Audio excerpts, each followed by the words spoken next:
When our guest was 14 years old, he was a drug addict, homeless, and his life was a wreck. But his story of redemption is one that truly captures the heart of what being a man means. So today we're going to hear from Tim Holloway. Are you ready to live life to the full? Are you ready to rise up and live a life of honor? Are you ready to boldly step into a life of courage? This is the Manlihood ManCast. And here's your host, Josh Hatcher.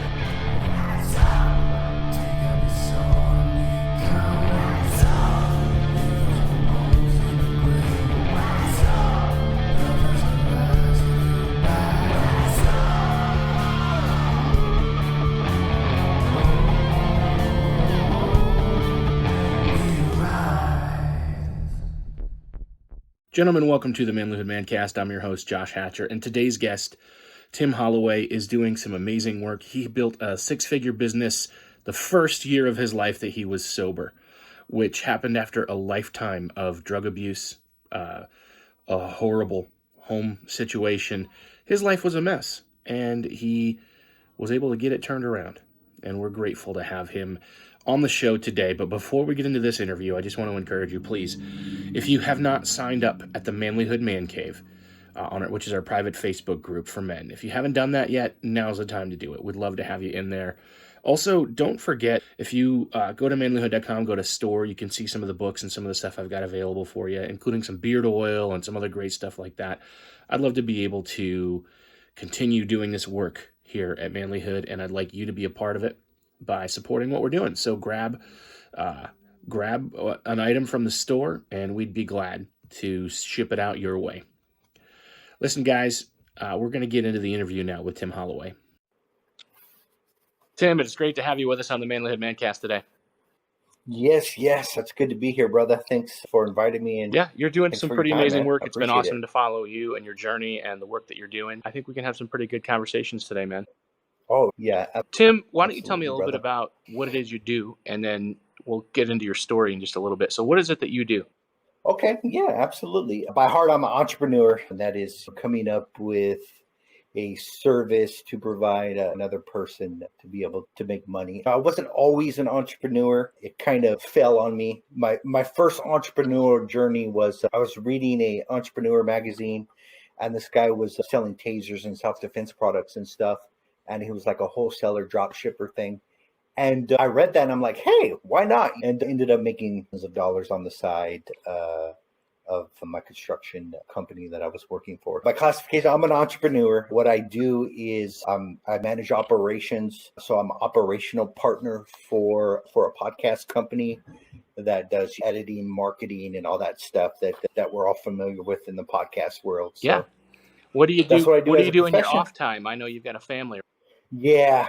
So my off time, I have quite a few passions, man. Music is one of them. Songwriting, getting the poetry and getting some of those maybe dark energy out. I love doing that. I'm in the remodeling of a house. What we did, man, is so we moved from North Idaho all the way over here to Quincy, Illinois, and bought a house sight unseen.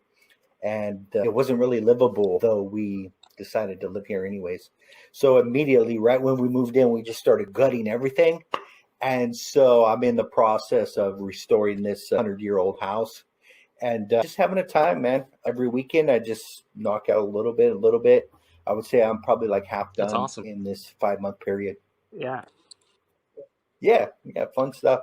And then the kids, man, I have a quiver full, man. I have a lot of kids. We have 5, 1 out of the house. 1 came back to regroup. Sometimes you think you head out into the world and you need to regroup. And so we have 1 at home that's regrouping. Yeah, I can understand that. Fortunately, mine haven't had to come back to regroup yet, but the door's open. Just they know that the regrouping phase may be a little difficult. We've got those rules that we put in place, like, hey, you're welcome to come back and live if you need to, but there's a lot of buts. Still, so Tim, you've got a very compelling story of your life and kind of what brought you to this place. Because I think when people see you now, they see a man that is successful, that is living his dream, that's leading his family well, and that I know that nobody has it all together, but I think that people can look at your life and say, hey, I'm doing well. But it wasn't always that way, right?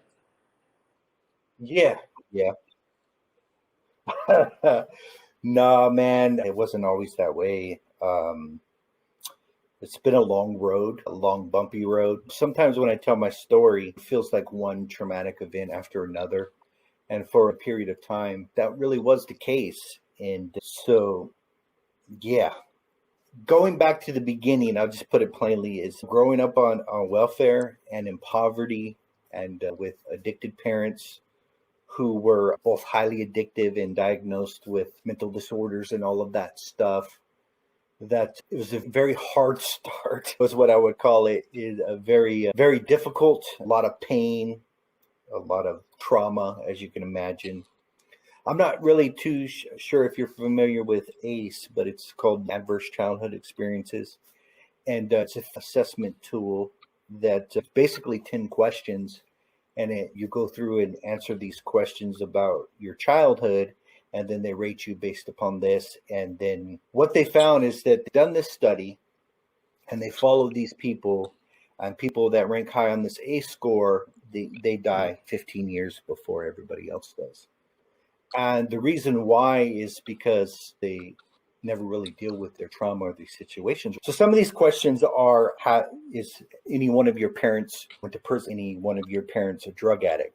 Any one of your parents used violence against you by hitting you in the face or hitting you too hard or leaving bruises? And then it goes down to even to the extremes of, have you ever been sexually assaulted or molested or abused? And so these 10 questions. And so what opened my eye, brother, was this, is that I'm working in a treatment center and I've experienced all of these things, and we're being trained to help kids, right? Who have experienced all of these trauma and stuff. And I stuffed all mine in alcohol at the time, just grounding some of this pain. And then I look at this list and I take this thing myself and I'm like, I got issues. I got the trauma. I got stuff that I need to deal with. So it was a real eye opener for me. And this happened, I would say, about 7 years ago.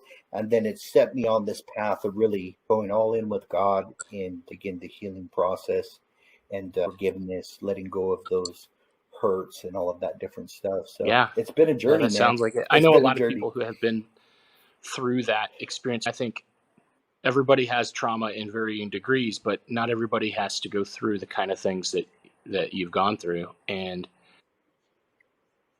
we men have a skill, that compartmentalization, where we can like almost disassociate from the hurtful things in our past. And I think it's a skill, but I think like it's also a detriment if we don't ever deal with it. Yeah, I do have deep thoughts about that. I think it can be beneficial and detrimental in the same thing.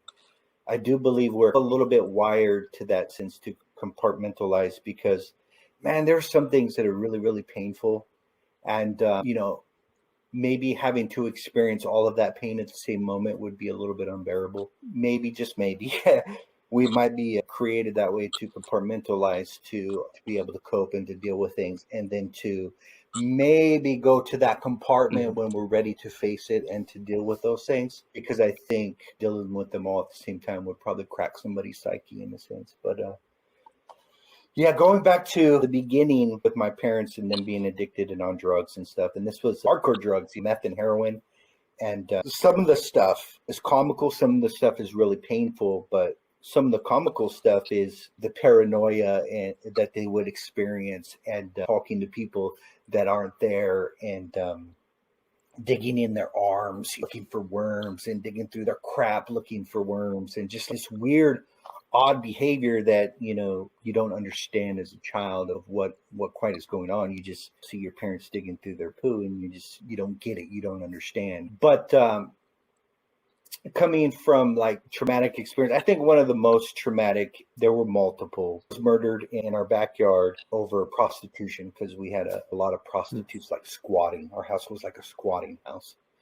And there was a murder in our backyard over prostitution. The slit from one end to the other. And the guy ended up getting caught in Colorado. But I remember as a child, I wasn't there that weekend because my grandmother took me in a lot. But I do remember as a child hearing the stories and then seeing the mess because they don't clean that shit up. So, as a child and seeing that, and then, immediately getting this fear-based motivations inside of you where it's like, what if they do that to me? You start getting these weird, and so it's like living in fear is a norm inside of those situations. Another major one, and I don't want to bum like the listeners out, but I'll just share this so they can get a clue, is my stepdad was nuts and angry that he hung our cat by the tail and beat it with a baseball bat as us kids watched. And we're watching our pet being beat to death by him. And so anyways, coming from that, the government decided to step in and take all of us kids away. Obviously, there's some teachers that were close to us and started hearing some of the stuff we were saying and some of the stuff we were experiencing. And they let the Child Protective Services know. And then at 10 years old, all of us siblings got taken away, which 5 of us. And we all got spread to different relatives and stuff. So very, very painful, very traumatic experiences. From there, you can imagine tough love, counseling. My grandma put me in Christian school. Social workers came out all the time, diagnoses and all of this different stuff. I really didn't know. I didn't know how to cope with anything that I was feeling. All I knew that I was having like reoccurring nightmares and reoccurring scenarios of very fearful, paranoid type behavior where I was scared all the time. And looking back now, if I were to diagnose myself, I say I experienced a lot of PTSD from the situation and not really knowing how to cope. So I went to the drug route of just getting full in addiction, trying to figure out how to cope. How old were you when you started doing drugs? The things that were going on, man. So I was 12. It started out as sniff and paint, and then it graduated from there to marijuana. I tried the embalming fluid, downers, uppers. Once I found meth, all the other drugs just kind of aside. I just went hard with meth, and yeah. It's funny because, not funny, but the people that I know, I'm connected with a lot of addicts through my church and through my friends, a lot of people who are overcome it, and then they're out trying to help other people. And like the meth side of things, man, like what it does to your brain is just crazy. Yeah, I'm grateful because I only did like 3 or 4 years. So it was every day and it was like all in. And I really messed up my life really bad to the point of hearing voices and having those paranoid delusions that when my parents were having, holding on to a stop sign because I convinced myself that gravity was going to stop and I was just going to suck up into the atmosphere, convincing myself that people are dead when they're actually living. It's like this mental state of very paranoid delusions. I would call it a self-induced schizophrenia. It's very self-induced, and you're doing it to yourself through these chemicals and a lack of sleep because your body doesn't get a chance to recuperate in 4 or 5 days of doing this, and then your body's shutting down, and then you're just starting the process again, then your body's shutting down. And you'll have to forgive me because while I've connected with a lot of addicts, I've never really done that myself. Does meth have a high? Do you get high when you're using it? The way I would describe it is like an extreme alertness. At the beginning, people accomplish great things. They're able to do things that normal people can't do. This is why they gave it to a lot of the Japanese and the Nazis and stuff during World War II, to the alertness of the pilots to fight longer. And so as far as its first initial ability to accomplish something, yeah, but then the scales tip, and they tip very quick. It's not like I've never seen a functional meth addict. I have yet to see one. I've seen functional alcoholics. I've seen functional people that smoke weed. I've even seen functional people that pop pills. I've never seen a functional or a heroin addict. I've never seen a functional heroin addict. Both meth and heroin, you pay with your life when you partake of these things. Those two especially, they consume you, and the scales tip really quick. What once was like getting stuff done and highly alert turns into this weird scatterbrained, not getting anything done and not even being able to get up without what I call motivation. You couldn't even get out of bed without the substance. So the scales tip quick and the benefits are not very loud. What did that look like in your life when the scales tipped? Did it leave the people in your life? What kind of destruction did that cause for you, man? Yeah, so mainly, so I woke up at 13 to wake my grandma up. She didn't wake up. She was my guardian. And so from there, I didn't have much of a life to that was good or great to begin with. I was a runaway. So after she died, I ran away. I moved in with a 35-year-old woman. And at that age, and so you can imagine, man, when I was 13, I was playing baseball, or I was at school. That wasn't my life. I wasn't doing those things. So as far as a moment where it destroyed my life was a wreck, man, from the beginning to having a defining moment where it was like drugs destroyed me.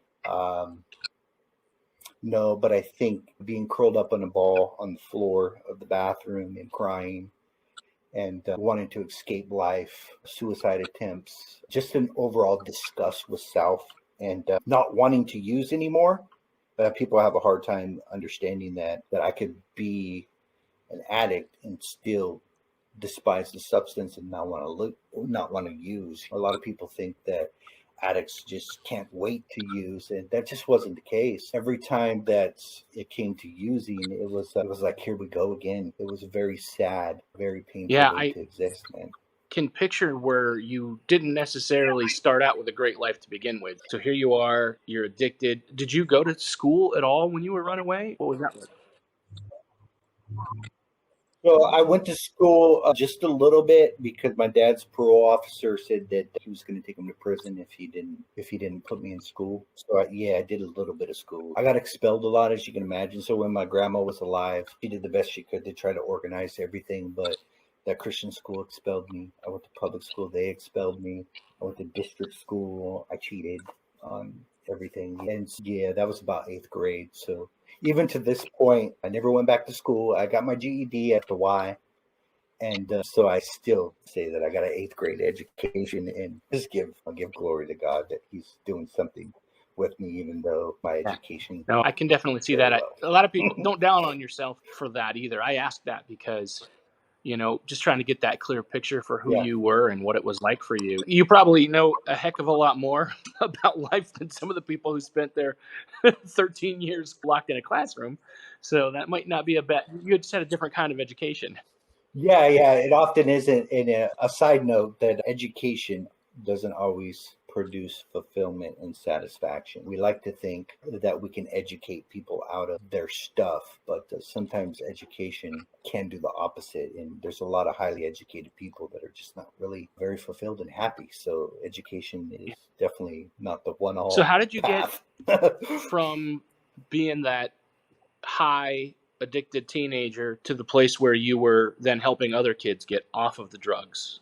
When did that change happen? Yeah, close to about 17. So my existence at this point is I had an overdose and my hearing shut off. All I can hear was my heart. It was just like thump, thump, thump, thump, thump, thump. And everything's just going into this tunnel. And I'm just like, just going for the ride, man. And I'm having a conversation with God. And it reminds me of Lieutenant Dan of Forrest Gump. It wasn't a very good conversation. It wasn't a please forgive me conversation. It was an F you conversation, and I'm not afraid to die. And all these lies that we tell ourselves. I'm here having a conversation with my Creator as I feel like it's going to be my last moments on this earth. And I'm meeting him in this hostile fashion. And after pondering the situation, after I got through and looking at the situation, I had a firm reality that if I didn't do something, I was going to meet my Creator in that fashion, and that I was going to be very angry, and that I was going to go before him in this very hostile fashion. And that was the reality of where I was currently located. That's the way I was going to cross over, if you will. And that really scared me, man. And after the overdose, I just spent a lot of time reflecting and just really thinking, and decided to stumble into a church. And preachers, it was a very small church, and say that he was talking to me. He was talking to me. Wow, the pastor was talking to me. This time he was really talking to me. There was only about 15 people in there, and my understanding is he wouldn't give an altar call for the people that were there. He was talking directly to me. So I decided to heed the call and give my life to Christ. And something happened even more than what already happened. So after the overdose moment, like, thing changed, and I had like different desires where I was like, man, I don't want to do this no more. I don't want to do this anymore. but I'm like stuck in it when I can't find the power to not do this. So from that moment, it was like I felt the empowerment to actually carry some of these new desires out, which was a blessing for me because I was disgusted, man. I was sick of it. Having that experience and then having the desires was good, but it really frustrating when you can't carry out the desires. So getting that connection to what I feel like was connection with God and power source and really being able to carry out these desires. That's what really produced the change in my life. Wanting to change alone. Yeah, I know a lot of people who have gotten clean and changed their life without God, but I also know a lot more that have done it with God. And they will tell you that's the only reason that they did. Yeah. And I think that's a pretty awesome thing. I think that I know that in my own life, the things that I have struggled with, the addictions that I have had, which aren't the same addictions, but they were addictions, the only way that I could have stopped was with divine help. I needed something bigger and more than myself. Yeah. I'm with you. I think people change for all kinds of reasons. Some of those can be very selfish. Some can be very eye-opening. But yeah, people do change for all kinds of reasons and all kinds of incentivizations and stuff. I don't believe that God is the only way to stop addiction, but I do believe that getting connected with Him and to accomplish His will through your life is the only way to real, like, lasting fulfillment. I've seen people sober, ain't got a lick of God in their life. Their character sucks. They're still selfish as ever. And I do believe that faith and connection with God is the best, though a lot of people can recover for all kinds of reasons, all kinds of different reasons. So it's a funny story. Keith Urban and what's her name? She's famous. I forget her name. Anyway, Keith Urban's married to this. She was that girl that was married to Tom Cruise. Nicole Kidman. There you go. She pays him a certain amount of money to stay sober. So every year he gets some $2 million or whatever it is to stay sober. People are incentivized for all kinds of reasons. Him, $2 million is enough to incentivize him to change. But yeah, so I say that just to make comic is that people that's awesome. Do things for all kinds of reasons. So then, so you got clean, gave your life to the Lord, and still struggled with the drinking until that changed, right? A little later down the road. Yeah, that was a cop took me in from church because I'm still in this living environment where it's hard to stay clean. I'm on the wagon, off the wagon, just trying to get things right, learning how to walk. That's the way I look at it now. Is I was learning how to walk. So this cop took me in and into his family, treated me like one of his kids. I learned so many things for those 3 years until I was 20 when I moved out. But becoming what a man was, what a real marriage looked like, I had no clue, man. My stepdad smacking my mom around and all that stuff. I didn't have a clue of what it was supposed to look like. I learned he was like fit, man, just like he was ripped, had a great life, had a great wife, had a great family, a house on the hill, all of these things. When I say what I owe my change to is that moment with Christ and then that mentor relationship with another person who knew how to be a man and who was willing to invest time inside of me. So that set me onto a different path, man. Getting a job, getting an apartment, becoming responsible, becoming a husband, just kind of learning all of those things. Yeah. And then the alcoholism kind of stuck a little bit throughout there and got worse and worse. I think I needed to experience that my trust, looking to this substance to help me once again, putting myself back into this dependent state. So that was the final thing that I had to overcome and face. Or it's probably not the final thing. We still have things to overcome and face. Final big thing that now it's like the freaking carbs and food and those things I'm struggling now. Which I'd rather struggle with some sugar and some Oreos and some ice cream than to OD on. I totally get it. But like you said, that root of it was finding a way to start dealing with your trauma and putting that in its proper place. And I think a lot of guys stop there because when you have to start looking back at the crap, man, it just sucks. Nobody likes to. Yeah, and I'd say this happened in my early 30s. probably around 33, 34. Wait, I'm you're 31 31 now or you're now. 41 now? I'm like, dude, 41, you're aging 41, sorry. backwards. That is the fountain of youth. I need that. They're aging backwards. Yeah, getting that wake up call with that A score, really begin to look at some of these things. Man, you mind if I share with you one of the biggest revelations?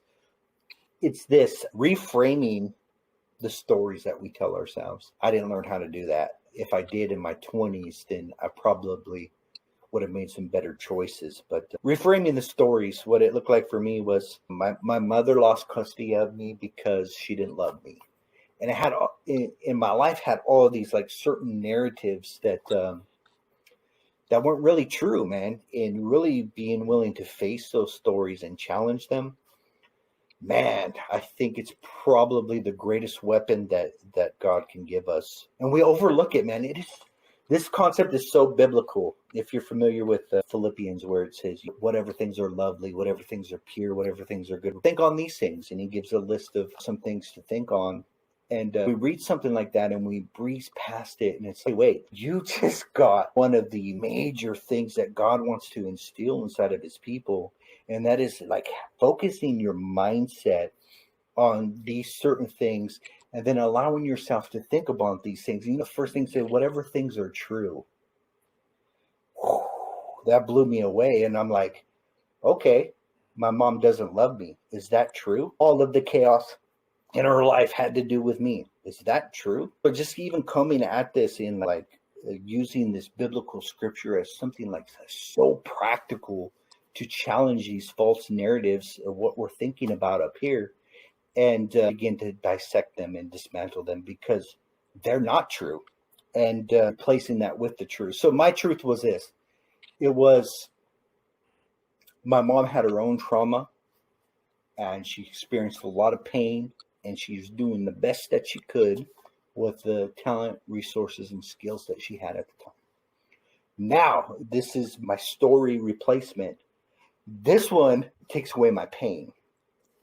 This one here causes me a lot of pain. And if I go down the rabbit hole that I'm unworthy, that my mother didn't love me, that I was no good, what kind of outcome am I going to get from that? But if I shift the story and I get it more closer to reality, because this one's far closer to reality than the other one. My mom didn't wake up in the morning and goes, how can I make sure that my child suffers today? She was a drug addict. You know what I mean? She's just going through her garbage, didn't know how to cope, didn't know how to all these things. The Bible gives us a process to challenge these narratives and to accept something that's the truth. And once we begin to accept that, the pain begins to decrease. You mentioned earlier in our conversation the word forgiveness, and that's a hard thing for a lot of people because I can think of things in my life that when I had to forgive a person for something that they did wrong, even sometimes very maliciously, right? The picture you're painting of your mom, like she did love you, she just didn't know how to do it. So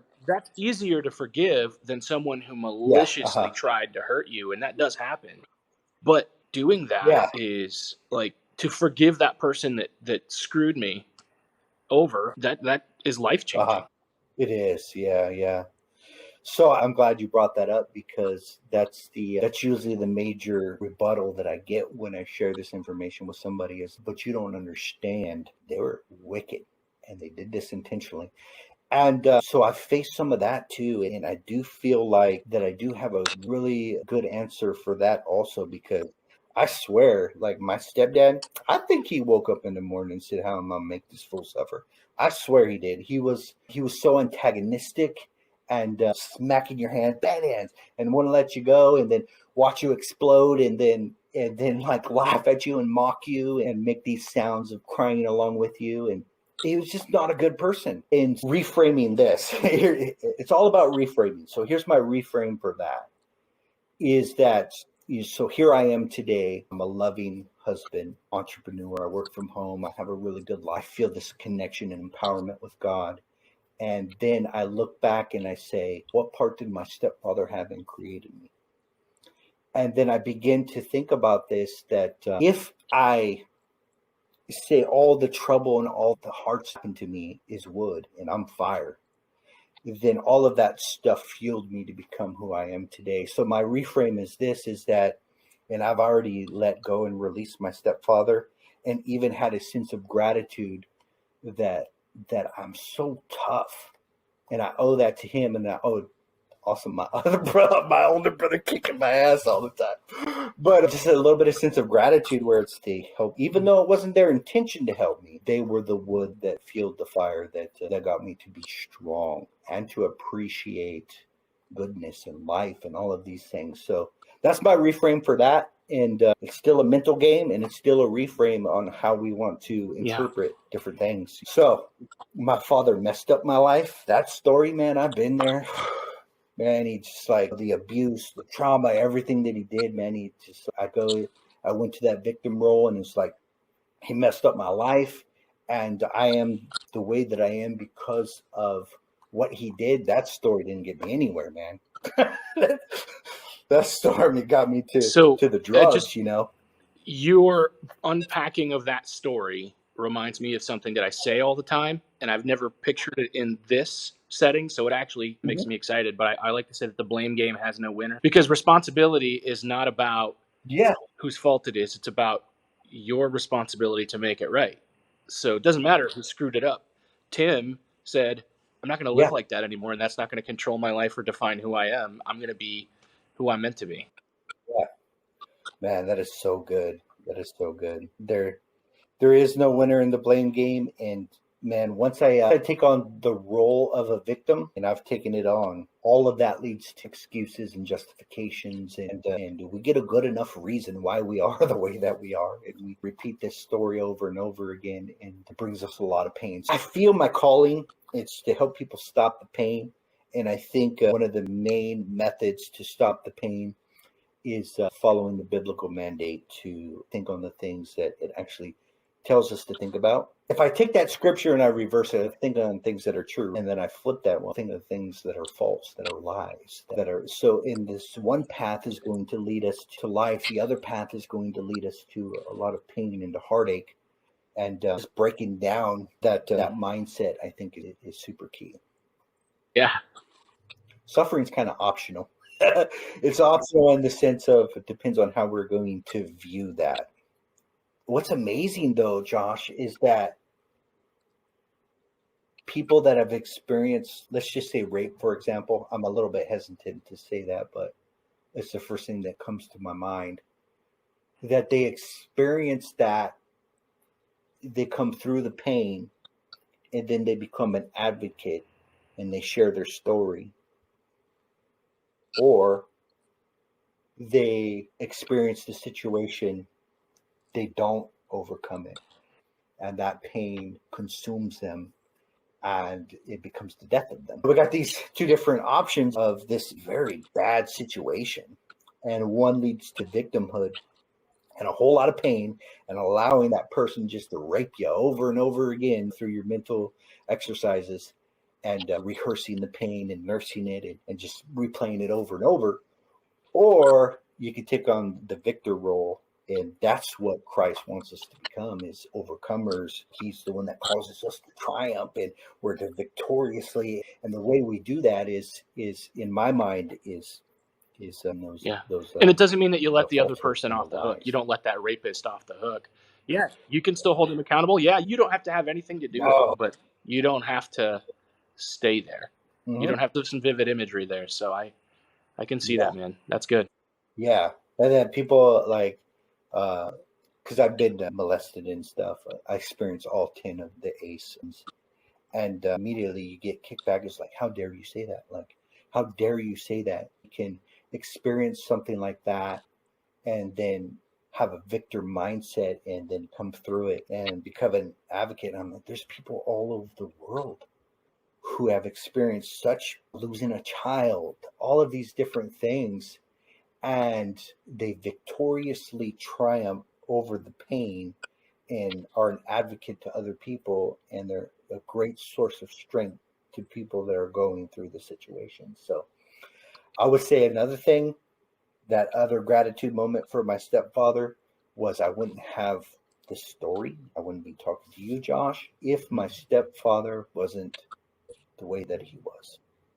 And so once again, it's just a moment of gratitude, but you got to be out of the situation and you got to do your process of healing. And then you got to be able to go back and reframe some of these things that's awesome. to get to that victor moment. Tim, I like to ask all my guests a few questions, and this is one of my favorite parts of the podcast because we get some different answers and it's just a lot of fun. But what does it take to be a man? What does it take to be a man? The first thought that comes to my mind is responsibility. And the reason why I say responsibility is because in the process of growth, we can become very immature, right? And we can go into adulthood holding on to what the Bible calls childish things. Paul says, when I became a man, I put away childish things. Not every man puts away childish things. They're in a man's body, but they're still very immature and very childish. For me, manliness comes to responsibility. And that is that I'm responsible for my mental health. I'm responsible for my marriage. I'm responsible for my household. I'm responsible. And so the opposite of that is victimhood, is that I'm not responsible for my mindset. We can't particularly control our thoughts, but we can control of whether we nurture and feed them and entertain them. That's our responsibility. And extreme responsibility is, in my mind, is manhood. Yeah, I would agree with you 100%. I think that's definitely the first pillar. Yeah. What do you think the next one is? Like, as far as, I think that I'm going blank, so I'm going to have to think about that more. I have a great list of it all, and I'm literally reading my book in my head, trying to figure out what the next chapter is, and it's gone. Usually people don't ask me questions. I'm asking you questions today. I'm totally editing out this section of the podcast. Oh, that's good, brother. Shit, like owning. No. Yeah. So a part with responsibility is ownership. And here's a hard truth. And it hit me really hard one day. This is in a very dysfunctional marriage where I'm getting clean. I'm getting better. She's not. She's going off the deep end. DUI accident with my daughter in the car. I come into the scene at 12 midnight and I see my daughter's not there and my wife's on the curb with the police. And it's a very terrible experience. And getting this feeling of how have I caused or allowed this to happen? Now, this is really tough for some people because it's like, especially in victimhood, because you go to, I didn't cause or allow this to happen. I didn't do nothing to, and you're missing the point. And the point is that I'm in pain now. And I got to ask myself today, why am I causing or allowing this to happen? And so that means maybe getting some backbone, getting some boundaries. Maybe that means putting your foot down. Maybe that comes to putting it into a relationship that's very detrimental. Those are very responsibility actions. But until I go, how have I caused or allowed this to happen? Those decisions don't get made because I'm still in the victim role. That this is happening to me and I'm not making any choices that are contributing to these factors. The first thing that we should do in any dysfunction is, how am I participating? Like what is my part in this situation? And stop my part immediately. Stop it. And that way I can get into a place of power because it's not going to happen unless I'm willing. 100%. I agree. You know? Tim, the next question for you is, if you were to run into the 10-year-old version of yourself, what would you tell him? It gets better. I have had a lot of compassion for my younger self. That's why I ended up in a treatment center, helping the younger me version, and empathetic understanding and saying it will get better. I don't think I would have had a magic answer for myself then. And I think the reason why is we have to go through our process, and our mental capacity is growing and expanding, and we're not quite there yet. And some of the solutions that I have now of challenging your thoughts and all this different stuff, I don't know if I would have been able to receive at that moment. So I would just more of a compassion, probably give myself a big old hug and say, you know what, it's going to get better. Yeah. It's going to get better. That's something we talk about a lot, that sometimes that 10-year-old isn't going to receive it anyway yet, and it takes a while. Totally. Tim, what is your best advice for the men that are listening today? This is going to be faith-based because I think we get it a little confused. This might be more relevant to faith-based men out there, but complicate things. And that is why I feel like spirituality is a connection with the divine parent. And that is your role as a father, and you take on the role as a child. And in that situation, learning wisdom from God, inclining your ear to listen. That means you got to be open. You got to be open to it. And then after you're open to yielding to the process. Now, if you had asked me like, hey, Tim, what does God want? Incline your ear to his wisdom and yield to the impression that he's given to you. If you want to walk in wisdom, if you want to be successful, if you want all of these things, then I think simply what Jesus said about the foundation of those who hear my word and do it. Let's not complicate it any more than that. You'll trust the process. Yeah, I think that's excellent advice. So the guys that are listening today that want to get in touch with you, that want to connect with the work you're doing, what's the best way to make that happen? Yeah, just check me out at The Real Tim Holloway, Instagram, TikTok. I'm not much on TikTok, but I will be someday. And Facebook, I think it's probably Tim Holloway. I really appreciate you. I appreciate your insights today. Tim, thank you so much for being on the show today, man. I really appreciate your story. I appreciate the power of what God has done in your life, but also the power of you also digging in and saying, no more, this is my life and it's going to change, because there's a lot of power in that as well. And we're really grateful that you took the time to be with us, guys. Tim, thanks so much for being on the show. I'm really excited to see what God has done in your life. I'm grateful that you're willing to share that story, including the mistakes that you've made, the things that you've gone through. And I'm grateful for you. Guys, if you want to check out the work Tim's doing, make sure you check out the show notes and you can connect with him. I'm really glad that you guys took the time to listen today. I really mean it when I say this. I love you. I care about you. And I'll see you next time. If you want to be a better man, check out our website, manlihood.com, for blogs, videos, and more from our Manlihood team. And you can also join our private Facebook group, Manlihood ManCast, where you can meet up with a band of brothers who will challenge you and help you on your journey of manhood. This episode is produced by Hatcher Media for manlihood.com. Be sure to subscribe and leave us a review on iTunes, YouTube, or wherever you're listening to the show. Tune in again for more of the Manlihood ManCast.